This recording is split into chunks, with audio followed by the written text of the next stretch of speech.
কোভিডের সময় স্কুলগুলো বন্ধ ছিল, তোমরা সবাই জানো স্কুল বন্ধ ছিল, কিন্তু একটা জিনিস খেয়াল করে দেখেছো, মনে আছে কিনা জানি না, মেলাগুলো কিন্তু খোলা ছিল। যেখানে যেখানে মেলা হচ্ছিল সেগুলো কিন্তু হচ্ছিল, মানে স্কুলে যাওয়ার দরকার নেই, মেলায় গেলেই হবে। তো সেই রকমই একবার আমি নামখানায় গেছি, তখন গঙ্গাসাগর মেলা চলছে। তো এবার সেখানে আমি গিয়ে দেখছি যে মেলায় তো লোকজন থাকবেই, রাস্তাতেও লোকজন, মানে মেলায় তো মেলা চলছে, রাস্তাতেও মেলা চলছে। সে এক অদ্ভুত দৃশ্য। আমাদের মতো কম বয়সী লোকজন তো আছেই, একজন 70 বছরের বৃদ্ধা, যিনি একবার যদি মাটিতে বসে পড়েন না, তাহলে তার যে বাতের ব্যথা, সেই বাতের ব্যথায় তিনি বাবা গো বলে উঠতে পারবেন না।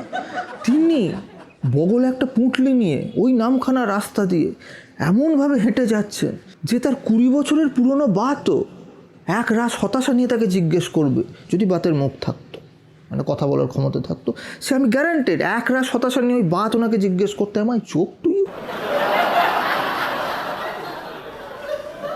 ওই কোভিডের সময় ওই সমুদ্রে চলে লক্ষ লক্ষ মানুষের ভিড়, মানে ভিড়, লিটারালি ভিড়। উদ্দেশ্য সবার একটাই, ডুব মারবো, পুণ্য কামাবো। স্কিম, ডুব মারবো, পুণ্য কামাবো। এবার সেখানে ওই কোভিডের সময় ডুব মারতে গিয়ে কারোর কোনো মাথা ব্যথা নেই।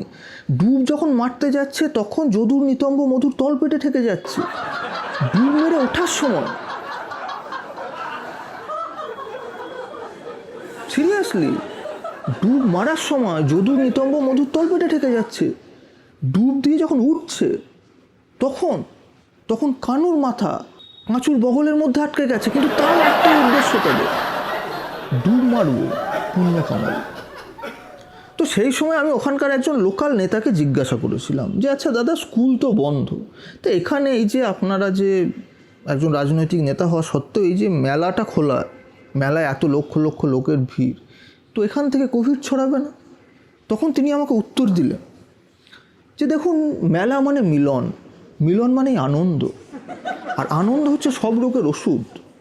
তাই মেলায় লোকজন এলে কোভিড তো হবেই না, বরং যার কোভিড হয়েছে তার কোভিডও সেরে যাবে। লজিকটা বুঝতে পারছি। আমি ভাবলাম যে আমাকেও ভেবেছে আর কি, যে একেও কিছু একটা বুঝিয়ে দেবো। তখন বুঝলাম যে এরা এইভাবেই মানুষের ব্রেন ওয়াশ করে।